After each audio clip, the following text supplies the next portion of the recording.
This is the Late Round Podcast with your host, JJ Zacharisa.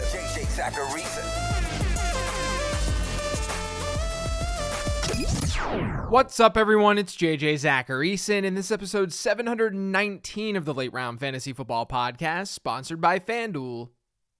Thanks for tuning in. FanDuel and GMC are back to bring you the GMC Sierra Mountain Climber Pick'em, a free-to-play contest series that gives you a chance to win a share of $10,000 in FanDuel site credit every Sunday, courtesy of GMC. Here's how it works. Every Sunday during the NFL season, you'll have a chance to answer questions based on the day's 1 p.m. and 4:25 p.m. games. The more questions you answer correctly, the higher up the mountain you'll move. If during any week you answer every question correctly for a perfect score, you'll reach the summit and you'll win your share of $10,000 in site credit. The contest series is live, so head to fanduel.com/free/contest/GMC to start climbing the mountain. It's a mailbag day. Let's get to these questions. The first question this week is from Patreon. It's from Cornhole God. It says, Dameon Pierce rest of season outcome. So this was easily the most requested topic this week. What should we be doing with Dameon Pierce? And as someone who has Pierce everywhere, I'm asking myself that exact same question. He's had back-to-back stinkers, and the Houston offense is just not good enough to give him a high floor each week. So what should we expect? Let me give you both sides of the argument here, the good and the bad. The bad side for Pierce is that Houston's offense is bad. It hasn't been good all year. They're tied for second to last in offensive touchdowns, and they rank dead last in numberFire's expected points model, which is adjusted for strength of opponent. The Texans are also putting themselves in worse positions offensively. From weeks 1 through 9, which is when Dameon Pierce did a lot of his damage, the Texans trailed by 10 plus points on roughly 23% of their offensive snaps. Over their last 3 games, that number has shot up from 23% to 73%. The vast majority of their plays of late have been run while trailing by 10 or more points. And what happens when teams trail by a lot of points? They throw the ball. They abandon the run. And Pierce isn't irrelevant in the passing game. It's just that when games get that far out of hand, you run the risk of what happened last week, where the Texans just stopped playing him. Dare Ogunbowale was getting run in that offense. That's a serious issue, especially when the Texans get the Browns this week as 7-point underdogs. Then it's the Cowboys. Then it's the Chiefs. Those are 2 more games with blowout potential. And then there's the Titans, who have been good against running backs for most of the season. And then finally, in Week 17, you get some relief against Jacksonville. Now, if you want the good side to this, his matchup against Cleveland this week is pretty good. It's good on paper. The Browns are actually the top matchup in adjusted fantasy points allowed to running backs. The matchup against the Chiefs, that's not that bad either on paper. And just because we think games are going to go a certain way doesn't mean that they will. And then once again, there's that juicy game in Week 17. And if you want to pinpoint the last couple of games where he's been really bad, the Texans faced Washington, the second toughest team for running backs in fantasy, and then they had that game against Miami. In that game, the Dolphins got out to a super big lead early. Yes, that can happen in the future, of course. But at least consider this. 88% of Houston's offensive plays last week came while trailing by double-digit points. That was by far a season high. In other words, that was not the norm. Things have been trending the wrong direction, yes, but it's not likely we see that rate continue through the end of the year. So overall, am I nervous about Dameon Pierce? 1,000,000% yes. He's a very volatile fantasy asset right now because of how bad the Texans are. But I'm not a believer that things will be as miserable as they've been the last couple of weeks. To me, Week 13 is a really important game to see how things might go rest of season. This next question is from Twitter. It's from @MountainManMT. Can you dig deeper into Jelani Woods' breakout? Seems like every pass in the second half of the Monday night game went to him. Is this a sign of increased usage moving forward? So first off, Jelani Woods is a complete monster. You want to always go after the freak athletes at tight end in fantasy football, and he is absolutely that. And you can stash Woods if you want to. You can leave your friends behind. Sorry, that was a terrible dad joke. But sometimes these games happen, and teams then say to themselves, oh man, we've got to get this guy more involved. But something to keep in mind is that Kylen Granson was out in that game. The Colts have sort of cycled through their tight ends all year, but Granson tied Mo Alley Cox for routes run back in Week 11.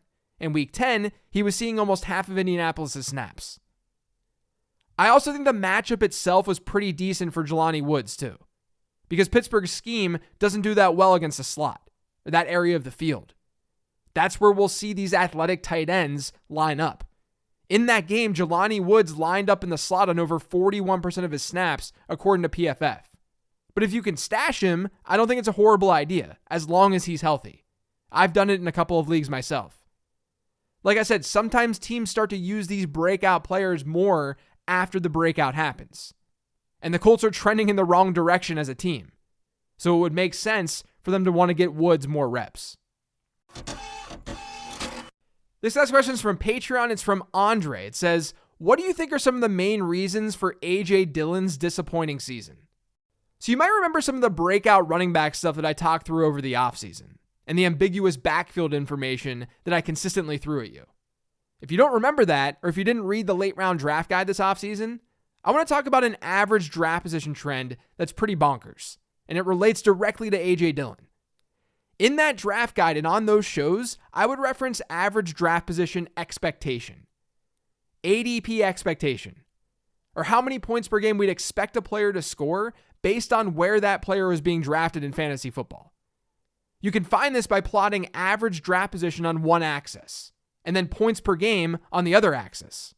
And then the trend line that's created is expectation, how many points we'd expect these players to score given where they're drafted. You can then look at how much a player exceeded or failed to exceed expectation. I refer to breakout players as guys who exceeded that expectation by 3 or more PPR points per game. And then true breakouts are when they exceed it by 6 or more points. Since 2011 and before this season, we've had 13 running backs get drafted in the middle rounds, so rounds 6 through 9, who had a teammate get selected in rounds 1 or 2. So what does that tell you? It tells you that 13 running backs were the RB2 on their own NFL team while having what we would consider a stud running back as their teammate RB1, because their teammates are getting drafted in the first or second round of fantasy drafts. Of those 13, you know how many were breakout running backs that year who exceeded ADP expectation by 3 or more points? None of them. And one of the players this year who fit that mold was A.J. Dillon. This makes total sense as to why. There is some logic here. Since 2011, we've averaged 0.1 sets of running back teammates per season, finishing as top 12 running backs in points per game. It's happened once since 2011, where teammate running backs have been top 12 running backs in points per game. When it comes to teammates finishing in the top 24, that number is 1.3 per season. It's not a super common occurrence. It's way more common at wide receiver, because there's not enough love to go around in a backfield in an NFL offense. You can see more wide receivers get to that point because hypothetically your offense can focus in and hyper target 1 or 2 wide receivers, which is exactly what we're seeing in Miami. It's a lot harder to do that at running back. So that's one of the reasons that A.J. Dillon has failed this year. Aaron Jones. Dillon's upside was going to hit if Jones got hurt, but he's yet another data point of a player not breaking out with a stud in his backfield. But obviously the Packers' offense isn't nearly as good either. They've scored 27 offensive touchdowns, or 2.25 touchdowns per game. That number was 3.1 last year and 4 the previous year. They're also scoring their touchdowns through the air quite frequently. Green Bay being a worse team overall has led to more negative game scripts, and A.J. Dillon's a grinder. He's a closer. Green Bay's pass rate the last 2 seasons were ranked 16th and 26th in the league. This year, they're 13th. And almost 82% of their touchdowns have come through the air this year. That's by far the highest rate in the league. So I would argue a lot of things hit that did not favor A.J. Dillon. Aaron Jones being there and not getting injured, that's one of them. Dillon's upside came in the form of a Jones injury. The Packers are also not that good of a football team. You know, they generally do throw for a lot of their touchdowns versus the norm, but they're doing it at a really high rate this year. In fact, it's a 95th percentile pass-to-rush touchdown ratio, at least versus what we've seen over the last decade. And then I think entering the season, there was a lot of optimism surrounding Dillon's receiving role, without Devontae Adams there. But he's seen a target share south of 8% this year. Dillon had some things working against him entering the season, and then things got even worse in season. This next question is from Twitter. It's from @IsaacBaumgartel. It says, what's the long-term value of Pacheco in Dynasty? I view him as a sell high before the playoffs. By the way, love your content. Thanks. So I know this is a Dynasty question, but this is one that I'm sure a lot of people are wondering. Because you know that I've been a Pacheco guy since April or May. I liked him during the draft process, and he ended up doing well. It was a W for me. Let's take this in steps, though.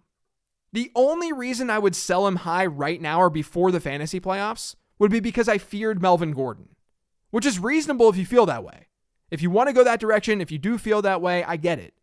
I don't totally feel that way, like I talked about on the 15 Transaction Show. So I personally can move past that and say, okay, maybe he's at least a hold. The Chiefs have a really good schedule for Pacheco in the fantasy playoffs. If you can sell the schedule to someone, sure. I get that.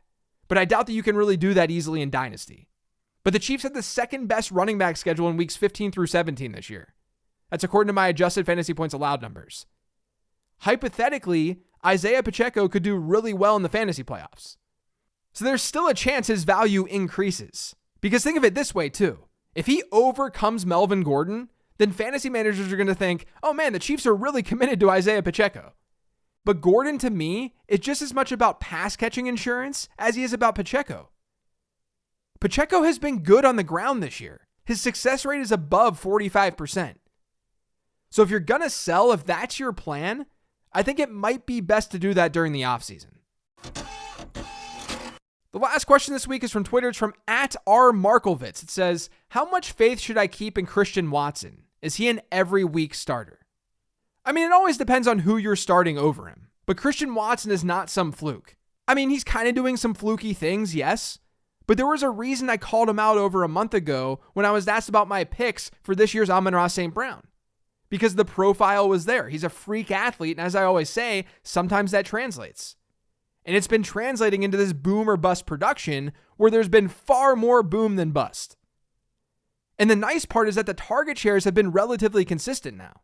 He was pretty fortunate to have that big touchdown last week, yes. But he still walked away from that game with a 24% target share. Over his last 3 games, he's seen target shares of 42%, 16%, and 24%. Now, of course, we can't expect this touchdown pace to keep up. According to Pro Football Focus's expected touchdowns formula, over his last 3 games, he would have been expected to score 2.3 touchdowns, which is still really good. But he's scored 6. He may be better than normal at scoring touchdowns. He probably is. But we can't expect him to be almost 3 times better than expectation. He can do this in small samples, though. That's how this works. He's got that kind of slate-breaking upside each week, sort of like Gabriel Davis, but without a stud in Stephon Diggs on his team. And by the way, I'm recording this before the Thursday night game. And Watson was a better prospect than Davis objectively. So is he an every week starter? I think in a lot of leagues, probably yes. His peripherals have been very strong. Even though the touchdown scoring is likely to calm down, he can still be pretty productive.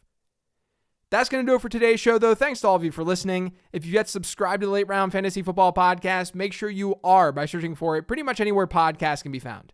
And don't forget to follow me on Twitter @LateRoundQB. Remember to check out lateround.com. Otherwise, thanks for listening this week, everyone. Greatly appreciate it. Good luck in week 13. I'll talk to you next week.